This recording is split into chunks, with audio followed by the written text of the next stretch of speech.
छत्तीसगढ़ में पहले चरण का मतदान संपन्न हो गया।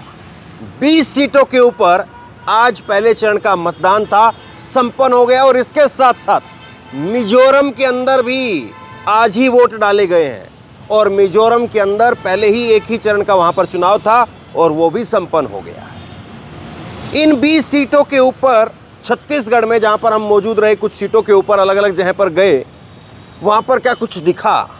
सबसे बड़ा सवाल यही कि पहले चरण के मतदान के बाद बीजेपी भारी है या कांग्रेस भारी है। और दूसरी बात ये कि लोग अक्सर सवाल खड़े करते हैं ईवीएम को लेकर के, तो ईवीएम को लेकर भी एक बहुत दिलचस्प खबर सामने आई। आज जब वोटिंग हो रही थी तो उस वक्त में सुबह सुबह एक बहुत दिलचस्प खबर सामने आई। मुख्यमंत्री जहां पर गए वहीं पर ईवीएम बंद मिली। अब यकीन नहीं करेंगे ना, लेकिन एक खबर मैं आपको बताने वाला हूं आज ही की। छत्तीसगढ़ की 20 सीटों के ऊपर क्या कुछ रहा, राजनीतिक पार्टियों ने क्या कुछ इस पर प्रतिक्रिया दी है और कहां पर किस सीट पर कितना मतदान हुआ है, सब चीज़ों पर एक एक करके तफसील से बात करेंगे। सबसे पहले भूपेश बघेल की प्रतिक्रिया सामने आई है इसको लेकर के, इन 20 सीटों को लेकर के। और भूपेश बघेल कह रहे हैं कि ये जो 20 सीटों के ऊपर आज वोटिंग हुई है, इसमें अगर धोखे से बीजेपी को एक सीट मिल जाए तो मिल जाए, वरना हमें 18 से 19 सीटें मिलेंगी। हमें 18 से 19 सीटें मिलेंगी। भूपेश बघेल का दावा है बीजेपी को धोखे से एक सीट मिल सकती है। ये जो है वो छत्तीसगढ़ के मुख्यमंत्री ने कहा। अब छत्तीसगढ़ के ऊपर हम विस्तार से बात करेंगे, लेकिन ईवीएम को लेकर के जो खबर आपको बताने जा रहा था, जिसका मैंने जिक्र किया, ये खबर आप देख लीजिए। मिजोरम की 40 सीटों के ऊपर आज मतदान हुआ, लेकिन सीएम जोरमथांगा सुबह सुबह करीब 7 बजे के आसपास, 7:30 बजे के आसपास वो वोटिंग करने के लिए गए, लेकिन वोट नहीं डाल पाए। क्यों? क्योंकि ईवीएम खराब थी। फिर कहा कि मैं मतदान करने के लिए दोबारा आऊँगा। देखिए खबर, मिजोरम की 40 सीटों पर वोटिंग, सीएम जोरमथांगा वोट नहीं डाल पाए, ईवीएम खराब, कहा दोबारा मतदान करने के लिए आऊँगा। मैं आपको बताता हूँ, सुबह सुबह जो प्रोसेस होता है वोटिंग के समय पर, वो ये होता है कि जब सुबह सुबह पहले ईवीएम मशीन जब खोली जाती है, मतदान करने के लिए जब तैयार होती हैं, तो पहले वहाँ पर जितने भी बूथ एजेंट बैठते हैं वो एक बार टेस्टिंग के लिए वहाँ पर चला करके देखते हैं कि हाँ सब ईवीएम मशीन बराबर काम कर रही है, वीवीपैट मशीन में पर्ची सब सही निकल रही है, वो चेक होती है बाकायदा। और आप सोचिए कि जिस बूथ के ऊपर सीएम का वोट डलना है, मुख्यमंत्री का वोट जिस बूथ के ऊपर डलना है, उसके ऊपर कितनी तैयारी होती होगी। लेकिन मुख्यमंत्री जहाँ पर वोट डालने के लिए गए, वहीं पर वोट डल नहीं पाया क्योंकि ईवीएम खराब मिली। आप बताइए, इतनी बड़ी बात और ईवीएम को लेकर के इसीलिए सवाल उठते हैं। खैर, आज की जो छत्तीसगढ़ की जो वोटिंग हुई है उसको लेकर के बात करते हैं। सबसे पहले मैं आपको बता दूं कि मैं अब रायपुर पहुंच चुका हूं। रायपुर में दूसरे चरण को मतदान होना है और रायपुर में क्या कुछ माहौल है कल हम आपको थोड़ा दिखाएंगे यहाँ पर, और आज जो कुछ आपने देखा उसको मैं आपके सामने रखने जा रहा हूँ। सबसे पहले तो आपको ये बता दूं कि आज जिन सीटों के ऊपर आज जो मतदान हुआ है वो सीटें आप देख लीजिए। ये छत्तीसगढ़ का जो है वो मैप है, और छत्तीसगढ़ के इस मैप को आप देखेंगे तो ये जो रेड कलर का आपको जो है वो नज़र आ रहा है, कवर्धा, राजनांदगांव, कांकेर, कोंडागाना और नारायणपुर, जगदलपुर, बीजापुर, दंतेवाड़ा, सुकमा, ये 9 ज़िले हैं जिन पर आज जो है वोटिंग हुई है। इन 9 ज़िलों की 20 सीटों के ऊपर 223 कुल उम्मीदवार थे। कांग्रेस, बीजेपी और गोंडवाना पार्टी, और उसके साथ साथ जो है वो छत्तीसगढ़ जनता कांग्रेस और जो बाकी निर्दलीय सब मिलाकर के 223 उम्मीदवार इसमें थे आज। और इन 223 उम्मीदवारों के लिए आज 40 लाख लोगों ने मतदान किया। मैं आपके सामने आंकड़े रखता हूं। भूपेश बघेल जो है वो कह रहे हैं कि पहले चरण में हमें 18 से 19 सीट मिलेंगी, एक सीट धोखे से बीजेपी को मिल सकती है। अब भूपेश बघेल ने जो है वो ये नहीं कहा कि कौन सी सीट है, छत्तीसगढ़ के मुख्यमंत्री भूपेश बघेल ने कहा कि मतदान प्रतिशत अच्छा है, हमने जो ऋण माफ़ी की है वो 200 यूनिट मुफ्त बिजली देने की बात की है और इत्यादि इन मुद्दों से लोग प्रभावित हैं, इसलिए मतदान प्रतिशत भी बढ़ेगा।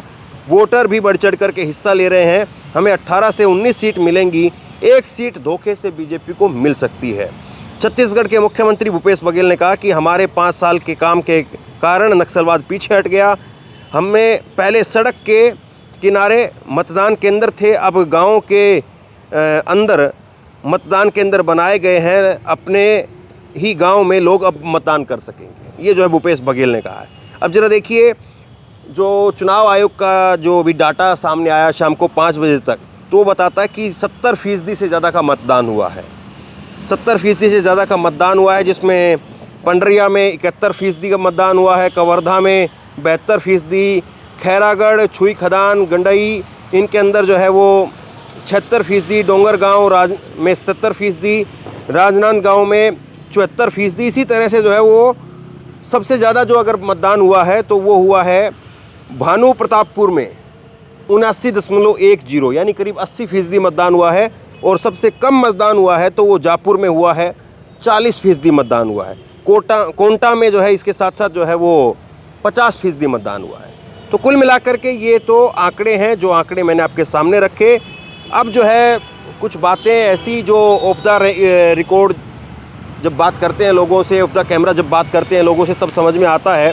और पिछली बार की अगर आप बात करेंगे, पिछली बार की जो है वो चीज़ों को अगर आप देखेंगे तो फिर वहाँ पर भी समझ में आता है कि पिछली बार किस तरह से क्या चीज़ें रही और वो कितना असर जो है वो डाल रही है। पिछली बार का मुकाबले में अगर देखेंगे आप तो सबसे ज़्यादा अभी जो भानु प्रतापपुर में जो सबसे ज़्यादा मतदान हुआ है, तो भानु प्रतापपुर में इस बार 79% जो है वो मतदान हुआ है। और 2013 में भी 79% मतदान हुआ था और 2018 में 2% मतदान गिरा था, 77% मतदान हुआ था। और इसी तरह से चित्रकूट के अंदर भी 78% और चित्रकूट में पिछली बार जो है वो 80% तक मतदान चला गया था। तो ये जो है वो आंकड़े हैं, आंकड़ों के ज़रिए भी बहुत कुछ जो है समझ में आता है कि मतदान अगर बढ़ रहा है तो लोगों का सरकार के प्रति रुझान क्या है क्या नहीं है, ये बहुत इंपॉर्टेंट होता है। आप आंकड़ों को हल्के में मत लीजिए। ये जो मतदान का जो प्रतिशत होता है, इसमें भी हार और जीत के आंकड़े छिपे हुए होते हैं। तो इसलिए ये चीज़ जो है वो इम्पोर्टेंट है, इसको समझना भी ज़रूरी है और इससे कई सारी चीज़ें जो हैं वो पता चलती है। और आज जो कोंटा के अंदर जो मतदान हुआ है 50%, जो कम मतदान हुआ है वो भी मैं आपको बता रहा हूँ। तो पिछली बार की अगर आप देखें 2018 के अंदर वो मतदान हुआ था 55% और 2013 में वहाँ पर मतदान हुआ था 48%। तो ये समझिए आप, ज़्यादा मतदान हो रहा है तो ये कहा जाता है कि सरकार के लिए एंटी इनकम्बेंसी नहीं है। आज मैं आपको खुल करके जो है वो अपनी तरफ से सीटें नहीं बता सकता हूँ कि 20 में से कितनी सीट आ रही है, मैं नहीं बता सकता हूँ। क्यों? क्योंकि चुनाव आयोग के नियम कायदे हैं कि जब तक एग्जिट पोल नहीं दिखाए जा सकते तब तक आखिरी चरण का मतदान ना हो जाए। आखिरी चरण का मतदान होने के बाद ही एग्जिट पोल दिखाए जा सकेंगे। और इस बार के जो 5 अलग अलग राज्यों में चुनाव हो रहे हैं, तो इसमें 17 तारीख को मध्य प्रदेश में और उसके साथ साथ जो है वो यहाँ पर छत्तीसगढ़ में चुनाव संपन्न हो जाएगा। लेकिन उसके बाद में 25 तारीख का चुनाव राजस्थान के अंदर और 30 तारीख का चुनाव तेलंगाना के अंदर बाकी रहेगा। तो 30 तारीख के बाद में एग्जिट पोल आएगा, उस दिन आपको मैं सही आंकड़े बताऊंगा। लेकिन कुछ चीज़ें मैं आपको हिंट के लिए बता रहा हूँ, आप समझ लीजिए। पहली बात तो ये है, ये जो मैंने मतदान प्रतिशत पढ़ करके आपको बताया है, इससे आप समझिए मतदान प्रतिशत बढ़ता है तो इसका मतलब ये समझा जाता है कहीं ना कहीं कि सरकार के लिए लोगों के अंदर जो है उत्साह है। क्योंकि अगर नाराज़गी होती है, नेगेटिविटी होती है, तो लोग जो है वोट करने के लिए नहीं जाते हैं। हाँ, ये भी होता है, कई बार ऐसा भी होता है कि बहुत ज़्यादा गुस्सा हो तो भी मतदान प्रतिशत बढ़ जाता है, कि लोग जो है वो इतना गुस्सा में होते हैं कई बार कि उनको लगता है कि भाई नहीं, ये सरकार तो बिल्कुल नाकारा निकम्मी हो गई है और इस सरकार को तो उखाड़ करके फेंकना है, तो भी मतदान का प्रतिशत बढ़ जाता है। लेकिन अगर कांटे की टक्कर हो फिर उसमें मतदान का जो रोल है वो बहुत इंपॉर्टेंट हो जाता है। अब छत्तीसगढ़ को लेकर के एक चीज़ तो आपके सामने है, जितने भी अभी ओपिनियन पोल आए हैं किसी भी ओपिनियन पोल में बीजेपी की सरकार बनती हुई दिखाई नहीं दी है। जितने भी टीवी की ओपिनियन पोल है वो मैं आपको बता रहा हूँ।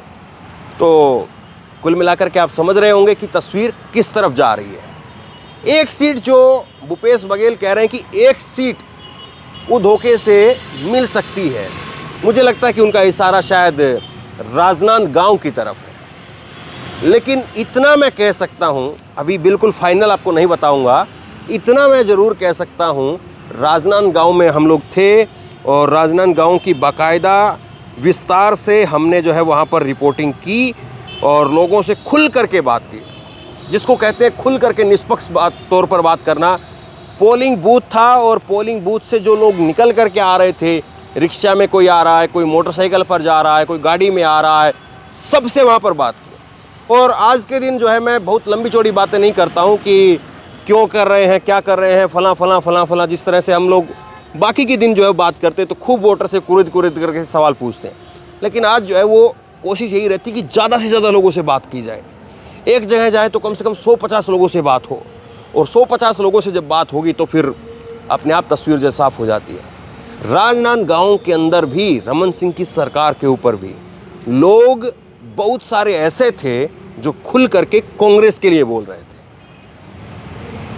अब अगर रमन सिंह की सीट ऐसी है, मैंने आपको दिखाया भी और आपको बताया भी, अगर रमन सिंह की सीट ऐसी है जिस पर लोग खुल करके अगर कांग्रेस बोल रहे थे और काफ़ी बड़ी तादाद में थे, अब वो लोग क्या वाकई इतनी बड़ी तादाद में है कि मतदान जो है वो 51% कांग्रेस की तरफ चला जाए?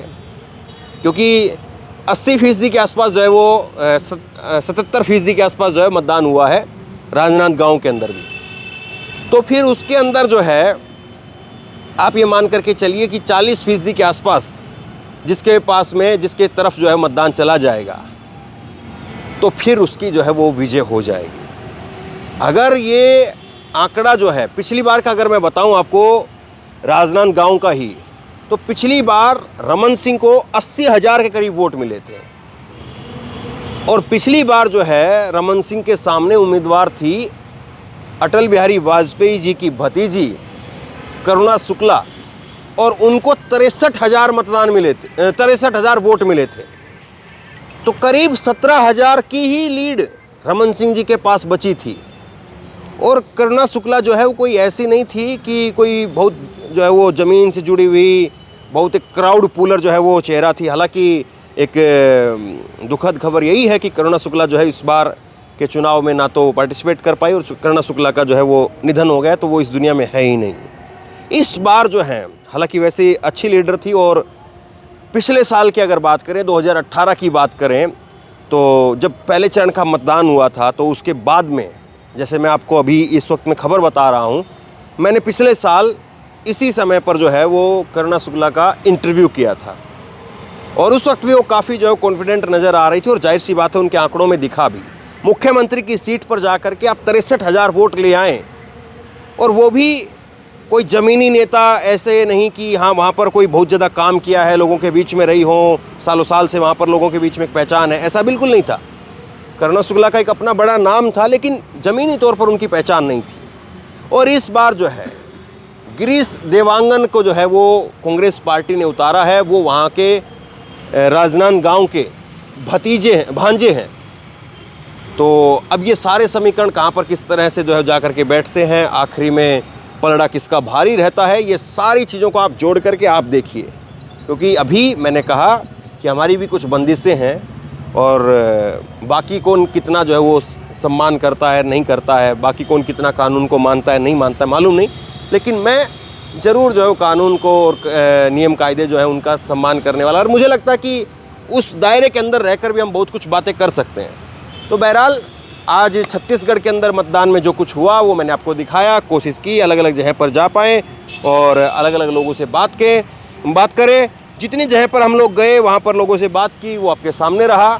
और हमेशा यही कोशिश रहती है कि आम लोगों से बात करें, कार्यकर्ताओं से, नेताओं से बात ना करके आम लोगों से बात करें। और आम लोगों से बात में जो तस्वीर उभर करके आती है वो अपने आप में बहुत कुछ कहती है। तो बहरहाल शेयर कीजिए इस खबर को, लोगों तक पहुँचाइए, और आप क्या सोचते हैं नीचे कमेंट बॉक्स में लिख करके ज़रूर बताइए। और इसी तरह की तमाम खबरों के लिए ऑनलाइन न्यूज़ इंडिया को सब्सक्राइब कीजिए साथ में जो बेल आइकन है, घंटी है, उसको ज़रूर दबाइए ताकि जैसे ही कोई खबर अपलोड करें उसकी नोटिफिकेशन सीधे सबसे पहले आपको मिल सके। अगर ये वीडियो फेसबुक पर देख रहे हैं तो फेसबुक पर हमारे पेज को लाइक कीजिए, फॉलो कीजिए और इस खबर को शेयर कीजिए। बहुत बहुत धन्यवाद।